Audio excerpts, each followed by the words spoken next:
দয়া আর ভালোবাসাকে সৃষ্টি করার পরে আল্লাহ তাআলা 100 টুকরা করলেন। কয়শো টুকরা? 100 টুকরা করে 99 টুকরা দয়া ভালোবাসা আল্লাহ তাআলা নিজের কাছে রেখে দিলেন, আর 1 টুকরা দয়া আর ভালোবাসা আল্লাহ তাআলা গোটা বিশ্বের সবার মাঝে ভাগ করে দিলেন। ওই 1 টুকরার কিছু অংশ আমিও তো পাইছি, তাই না? আপনি পেয়েছেন, আমরা সবাই পেয়েছি, গোটা বিশ্বের সবাই, আদম আলাইহিস সালাম থেকে শুরু করে কিয়ামত পর্যন্ত যারা আসবে, এসেছিল এবং এখন আছে, সবাই মিলে কয় টুকরা?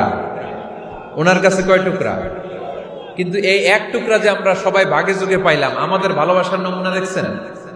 একজন আর একজনের ভালোবেসে বলে আত্মহত্যা করে ফেলে, আছে না নাই? যারে ভালোবাসে তার নাম আবার ছেলেরা হাতের মধ্যে কেটে কেটে লেখে। 1 ভাগ ভালোবাসার ছিটে ফোটা সবাই মিলে পাইছে। এইটা ঠেলা যদি এরকম হয়, তাহলে যিনি 99 ভাগ ভালোবাসা রেখে দিয়েছে তার ভালোবাসা বেশি না কম?